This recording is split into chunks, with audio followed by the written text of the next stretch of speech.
By the grace of God, today is another day of continuing and digging deep in His Word and in study His Word. Again, I will be going into study 10 of His Holiness Manual, the workers, the leaders manual for the church. I'll be going to study 10 on it. And this is very, very important to me and to you. And that is why when we gather together, we should be able to gain something at every time, every second, and every day of our life. Amen. And I pray that the Father will open our inner mind to plant something, a seed in our life, that will be able to prove that heaven is real to others that have not given their life to Jesus, in Jesus' name. Shall I pray? Heavenly Father, in Jesus' name. Amen. Father, Lord, we bless you, Lord, today. We thank you, we worship you. Even today, as we are going to another study in your manner, we pray. Let the word of today, let it help us. Let it increase us. Let it take us to a higher level, so that we will not miss it. A lot of people started with Apostle Paul. They are doing this, they are doing that, but at the end of it all, they departed. Some of them, the Bible recorded that they do him evil. We don't want to be an obstacle in the house of God, in the work of God. But we want to be used as an oracle, as an instrument that will be able to propagate the gospel in the full realm of it. Father, Lord, do this for us. We surrender all, we humble ourselves, we ask for forgiveness. Use us, O Lord, for your work. In Jesus' name. Amen. So as I've said today, we go into study 10, and that's what I call the quality of a spiritual Christian. Or it says the qualities of a spiritual worker. Amen. The qualities of a spiritual worker. I says, when I say worker, I mean a Christian. Because when you give your life to Jesus, you know that the Bible says, go ye into the world and preach the gospel. The only one assignment that was given to me and to you is to propagate the gospel. That's it. To reach out, to propagate the gospel.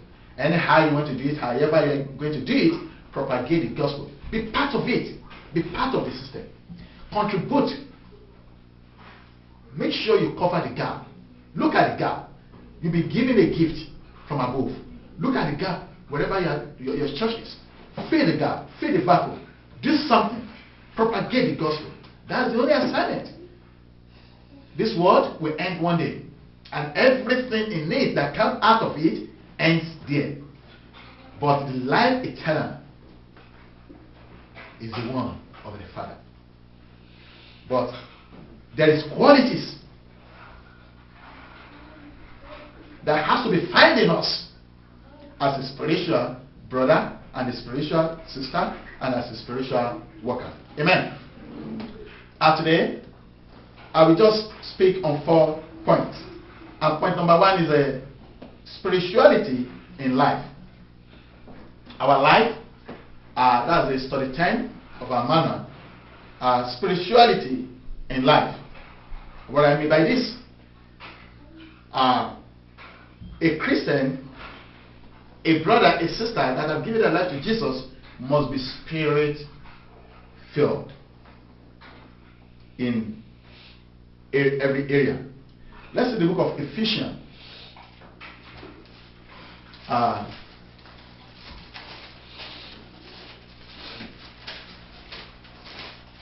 Ephesians chapter number...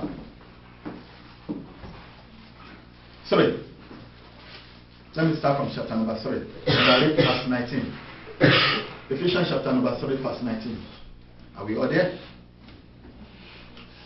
The Bible says, and to know the love of Christ, which passes knowledge, that you might be filled with all the fullness of God. Amen. I love that. That ye might be filled. Be filled with what? With all, not with some. That's the key word. but it's with all the fullness of God. How are you going to get it? He said, which passeth knowledge, that ye might be filled with all, not just some, not just part, but with all the fullness of God. That's why you have to study the word. That's why you have to grow in the word. That's why you have to understand the word. That's why you have to allow the word to be part and parcel of your system, of your family, every day, every time, so that you'll be filled with all the fullness of God. The glory of God will come forth, and the blessing of God will follow. A spiritual brother and sister worker must have, three basic experience in regeneration, sanctification, and when you give our life to Jesus, we know the Holy Spirit of God come to dwell within us. But we must be able to manifest the fruit of the Spirit as a spiritual worker, as a brother that is determined to work for God, as a sister that is determined to work for God. Manifest the fruit of the Spirit. Not that you just give your life to Jesus and the Holy Spirit is there, Father is there, Jesus is there. Fine, glory be to God. But you must be able to manifest the fruit of the Spirit. This comes from the Holy Spirit that is within you. So that's why you don't cover the glory of God. Because if you cover it, it just remains there. You have to make use of it and develop yourself every day. Our righteousness is not of us, but it's of God. The holiness is not of us, but it's of God. You must be able to grow and develop yourself. And that's why the issue of regeneration comes in. You regenerate, reform. From whom you are, you change. You are not a born-again Christian. You don't just stop at the area of the first work of grace. You move ahead to the second work of grace, sanctification. Where all those things that, when you give your life to Jesus, you are not able to drop that. You say, don't worry, after I give my life to Jesus, I still have to keep this. Then on sanctification, all that is so pleasant to you, those attachments, then you drop them. You drop them. Say, these are the things that I used to do. Used to. But now, the fullness of God has come in. The sanctification. Then, you are not ordinary. And through sanctification, you'll be able to show forth the fruit of the Spirit. Amen. Amen. It's not of us, but it's of God. It's something we can ask the Father to help us, to lead us, and to equip us with. Because prayer is a key word. You ask for everything. You seek everything. Ask for it. I need the fruit of Spirit. I want you to grow in it. I want you to develop in it. I need it in the full realm of it. Let there be reality of sanctification in my life. Pray about your spiritual being. Not all, Father, I just want to get this, I just want to get that, I just want to get, don't waste your time.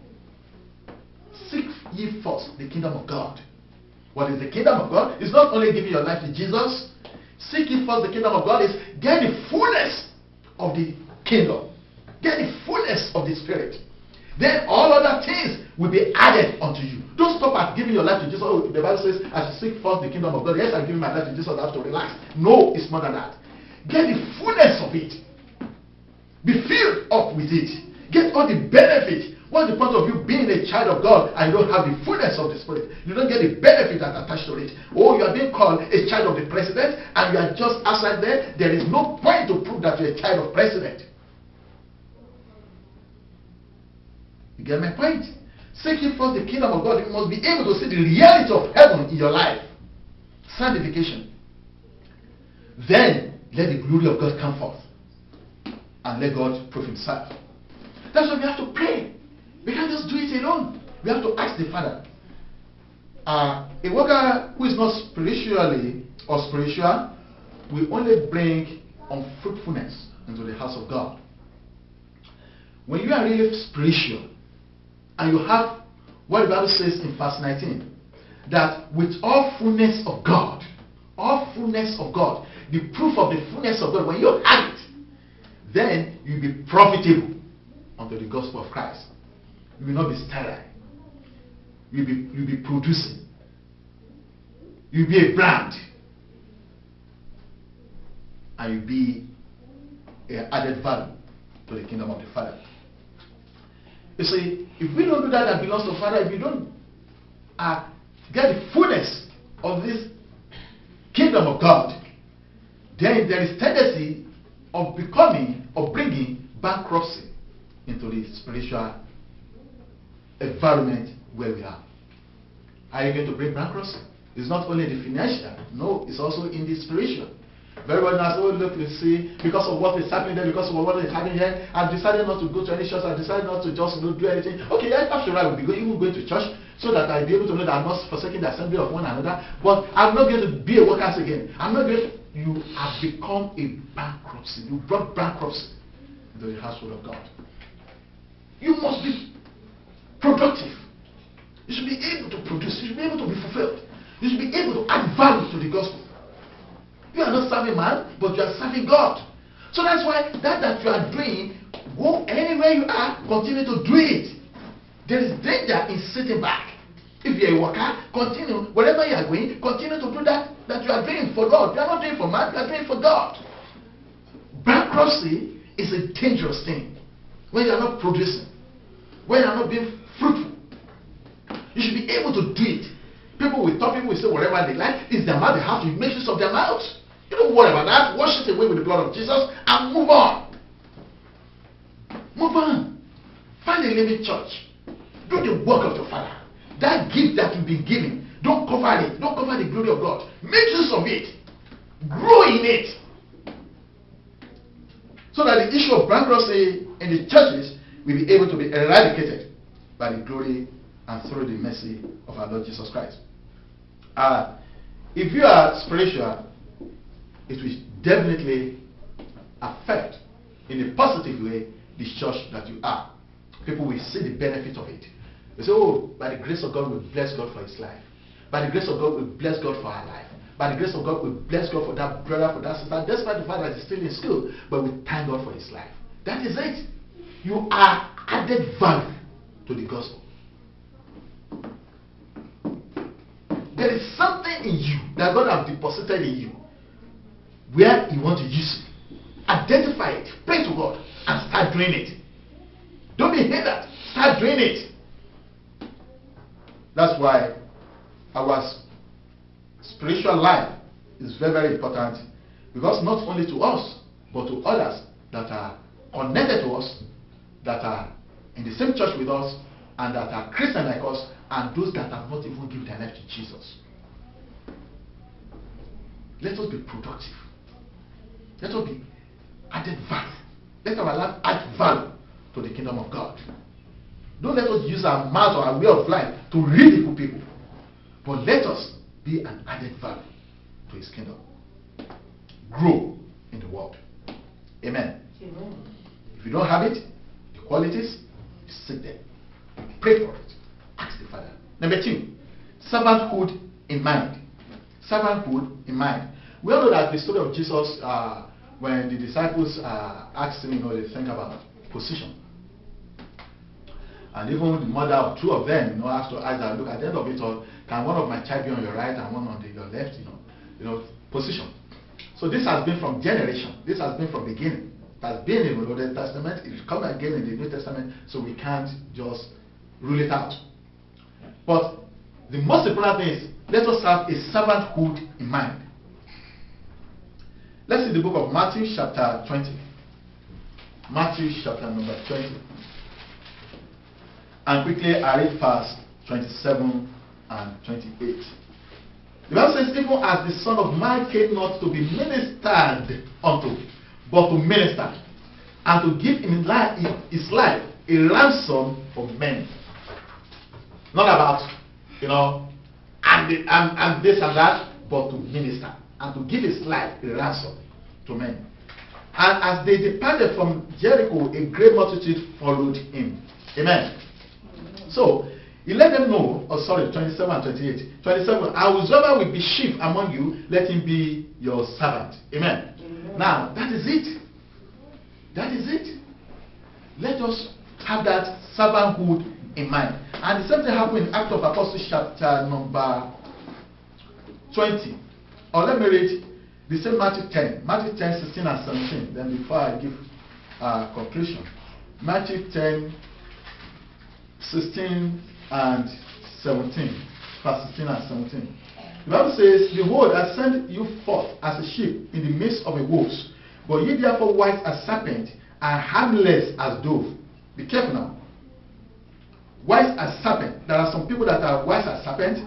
But you don't just wise as serpent. It says, are harmless as dove. Don't be identified as wise as serpent and you are harmful. Like a lion or like a tiger. There's a difference between harmless as dove and harmful like lion and tiger. Don't seek that fall of order. Seek the progress of others. But it says harmless as dove. But beware of men, for they will deliver you up to the council, and they will scourge you in their synagogue. Now, as ministers, founders, as leaders of the church, you have to be very, very careful about men. They may present themselves as a saint. They may be a worker, they may be a leader, you may put them in position, but you have to watch it and be careful. Are they wise as serpent, harmless as dove, or are they wise as serpent and harmful like a lion and a tiger? So that's why you have to watch it. Yes, servanthood in mind. You have that in mind to serve people. But as I doing that, you have to be very, very careful about whom all these people are. Because there are some that are just taking your downfall. There are some that they don't want the progress. There are some that they don't want to do. They want to do anything. Come with me to bring you down. So you have to be wise. And the Lord will lead you through in Jesus' name. Acts of Apostles chapter 20. Acts of Apostles chapter number 20. And quickly I read verse 28 through 31. The Bible says, take heed therefore unto yourself and to all the flock over the which the Holy Ghost had made you an overseer. I think now based on overseer, the leader, the pastors, to feed the church of God, which he hath purchased with his own blood. For I know this, that after my departing shall grievous woes. Now it's talking about the brethren now that we come into the church. Woes enter in among you, not sparing the flock. Also of your own self shall men arise. That is why it's not just now that people begin to arise against the leader, against pastor, against this and that. They begin to say, oh, then this and this, and begin to bring stories, begin to bring recordings and all these kind of things. It says, it's there already. It says, also of your own self, as a leader, as an overseer, of your own self shall men arise, speaking perverse things, to draw away disciples after them. They will say, look at your general, look at your pastor, this, that, and they begin to tell stories. They begin to tell stories. Because they are born to do that. They have been ordained to do that. That is their work. They are wolves amongst the brethren. So that's why as a leader, you have to be very, very careful as you are doing your servanthood ministry. Therefore watch and remember that by the space of 3 years, assist not to warn everyone night and day with tears. You will see that.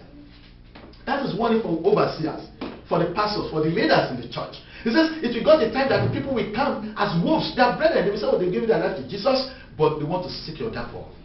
They want to point to points that will bring you down. But you never mind. Be wise. Be wise and continue to pray unto the Father. So that when the time comes, you'll be able to stand firm. That look, this is it.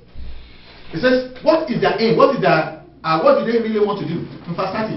Also of your own self shall men arise speaking perverse things, to draw away disciples after them. That's their work. They want to scatter the whole thing. They want to destroy the whole thing. So that the draw men after them, but let them go. The moment you maintain your integrity, God has his own way of doing things. But make sure, yes, you really focus and you know whom you are in the Father. Don't be scared. Don't be afraid of them. It may happen, but focus on the Father. Because whatever you are doing, you are not doing it unto man, but you are doing it unto God. And workers must be willing to serve and not to be served. Must be willing to serve, must be ready to do work of your Father and not just to sit down and back and be waiting for people to come and serve you. You know, Jesus Christ laid very, very more importance on this servanthood. He let them know that, look, as you disciples, you must be able to serve people. And that's why he give a lot of example, you know, washing the foot of the disciples as a proof of humility, that look, he's taking care of them and a lot of things, feeding them, preparing for them, and he really served them greatly during his period. Worldly leaders are served, but holiness leaders serve the people. Leadership is not for selfish ambition. Never. It's not for selfish ambition. Rather, leadership is a life that is willingness to stoop, to kneel, and to lower oneself, and to pray for the benefit of others, and for those that have not given their life to Jesus to be able to know him and accept him as their Lord and Savior. That is about leadership. It's not about material things. It's not about position. But you must be able to stand for it, because there will be some time in your area that you have to take a decision, and you just have to take it. You pray to God. You give answer to God. You answer God in everything. Don't think about, what will people say, what will people are going to say, what will they... No! If you have to just take some decision, you just have to pray to God and take your decision and stand on it. That is it. It's not that because, you have to just be servant. Serve people. Lower yourself. But when it comes to some decision making, you have to stand firm. Don't be pushed up and down. That's leadership. That's why you have to be wise, and you have to maintain your integrity. Amen. Leadership is not only in living, it's also involved suffering. You have to suffer. Your family have to suffer for the sake of Christ. Because there are many things that the brethren will not be able to do. There are many things they will not be able to sacrifice. But your family must be able to ready to sacrifice, to suffer, and to pass through pains for the sake of the gospel of Christ. And that is why when you are suffering, you must know that you are doing it for God. And when it comes to time of decision making, you must be able to stand firm, to pray to God, and take decisions without looking right or left. You take certain decisions and you maintain it. Because if things go the other way, remember your family names are online. And the name of Jesus is online. So that is why you must be very, very careful, and you must be able to stand firm and know whom you are in Christ Jesus. Point number 3, sanctification above reproach. As a leader, you must be able to be sanctified above reproach. Let everything you are doing, let it be transparent. 1 Thessalonians chapter 4. 1 Thessalonians chapter 4. 1 Thessalonians chapter 4.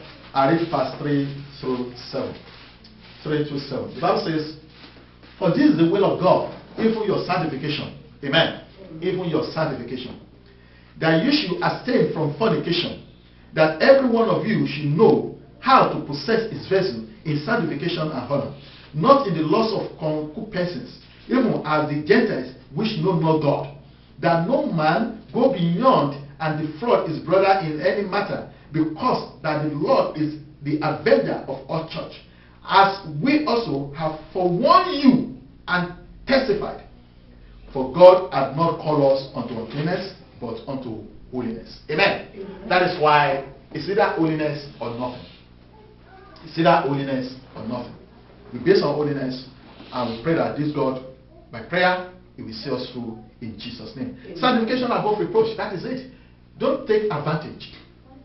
It's not about money. It's not about material things. Don't take advantage. Don't seek the shortcuts. Because people will come to you that, this is just shortcut. Before you know it, everything you need, you got it. There is danger in it. Church is spiritual. It's to bring people to Christ. It's for people to be able to give their life to Jesus. It's not business. If you want to run business, you run business outside, in the outside world. Church is not for business. It's to be able to preach the gospel, for people to give their life to Jesus. It's for people to be able to know that, yes, there is gospel of Christ. Reach out. Don't limit the glory of God in your life.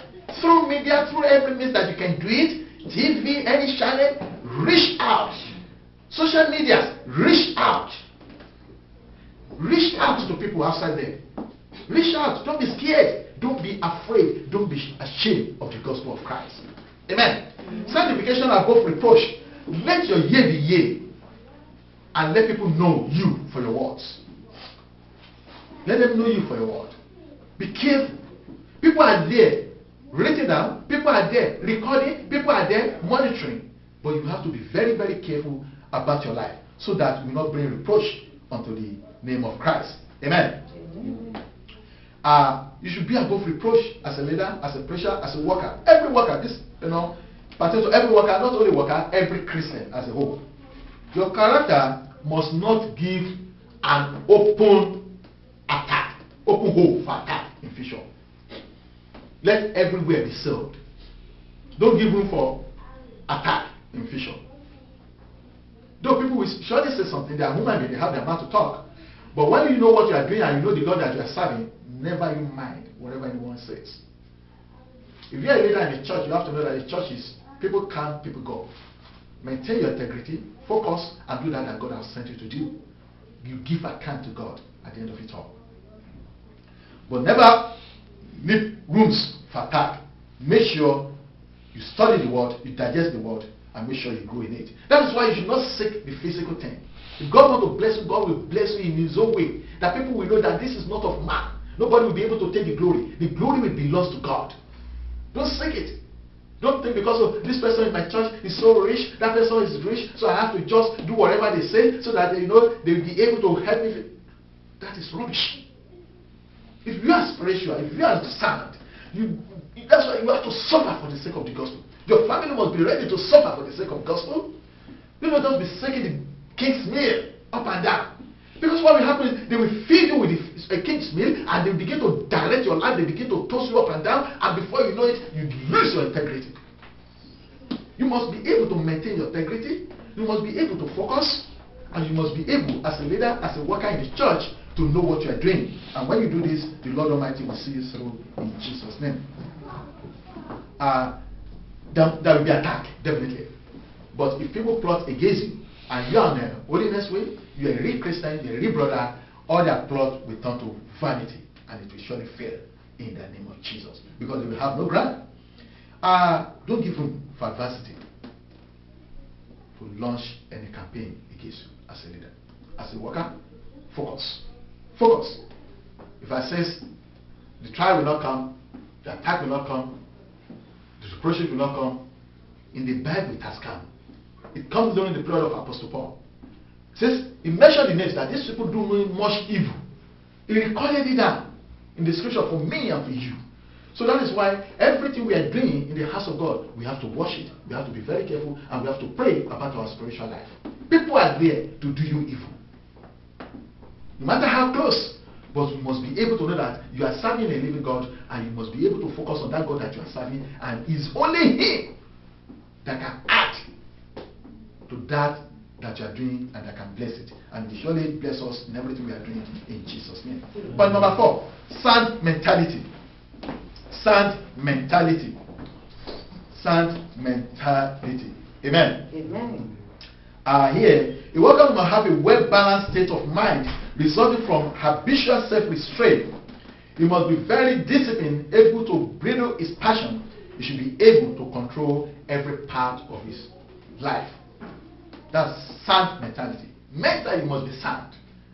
As a worker in the church, as a leader in the church, you must be able to be sound. Don't allow yourself to be pushed up and down. Sound. Don't let people tell you that, look, this is what people are doing in the world now. The moment you can add this, the moment you can do it this way, the moment you can do that, all people will just come to your church. Then you are after crowd. You are not after heaven. You are after number. You are not after their spiritual growth. If you know that will stain the gospel of Christ, drop it. Don't get involved with it. Something that will propagate the gospel, something that will add value to the gospel of Christ. That is what you should get yourself involved with. It's not about number. It's about how many people are really ready to go to heaven. How many people are really ready to commit their life to Jesus Christ. There may be thousands in church, it may be only 10 that is ready. What's the point of one being a pastor of thousands and there's only 10 that is ready for heaven? What's the point? Why don't you just have that 10 and focus on them and train them and teach them and reach out in the social media, maybe perfection that one or two people outside there that be able to listen to the messages and commit their life to Jesus. But today's pastors, GOs, bishops, they have been cajoled with physical materials, with properties, with wealth. And that's why their spiritual life is no longer sound. They've been weakened. They've been shocked. Whom they used to be, they will lose it.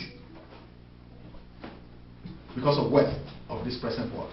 Amen. Amen. If this has been your story, remember the story of the prodigal son. He spent everything, wasted everything, and quickly when he comes to his senses, say, how am I going to continue to suffer this way? After all, I have a father. I will now go back to my father and I will plead my case. Maybe he will be able to take me back, able to be a slave in his household.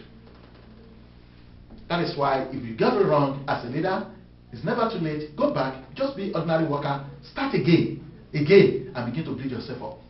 The position in churches, I've said this several times, is administrative position. Don't let the position you obtain today or acquire today, don't let it affect your spiritual growth. If you have to go and start as a worker, go and start as a worker and start again. Start afresh. Start afresh. And begin to grow yourself. You know your weak point, you know where you're falling, and you take heed so that you don't fall again. Amen. 2 Timothy. Briefly before we pray. 2 Timothy. Chapter number 1. And I read verse 6 through 8. The Bible says, wherefore I put thee in remembrance, that thou stir up the gift of God, which is in thee, by the putting on of my hands. For God hath not given us the spirit of fear, but of power, of love, and of sound mind. Be not thou therefore ashamed of the testimony of our Lord, nor of me his prisoner, but be thou partaker of the affliction of the gospel according to the power of God. Do not be ashamed of it. You have to just, because of the gospel, you are going to go back and start as a worker, and you've been a pastor before, and you know things that they've already cajoled you, you've already went astray, and they've cajoled you with the properties, with gifts, with everything, and you know that you got it wrong. Go back and start as a worker. Start building it up, and you know your errors, and you'll be able to maintain your integrity. Because people will surely come to change your focus, to change your vision, to change your mission. But you must be able to stand and come at me. I will maintain my integrity if even it is only 5 people, it is only 1 people, it is only 5 people, 2 people in the church. Maintain your integrity. It's not about this present world, but it's about the one to come. Amen. And finally, let's see again before we pray. I just have to read it. 2 Corinthians 10:5. 2 Corinthians 10:5. I just have to read this. Then we pray. 2 Corinthians chapter 10, verse 5. Amen. The Bible says, casting down imaginations and every high thing that exalted itself against the knowledge of God, and bringing into captivity every thought to the obedience of Christ. Amen. Anything that want to stand against the gospel of Christ, that want to stand against Jesus Christ, that want to stand as a strange God in your life, as a worker, you must cast them down. That's sound mentality. Cast them down. Don't let anything take the space of God, of gospel, of Jesus Christ in your life.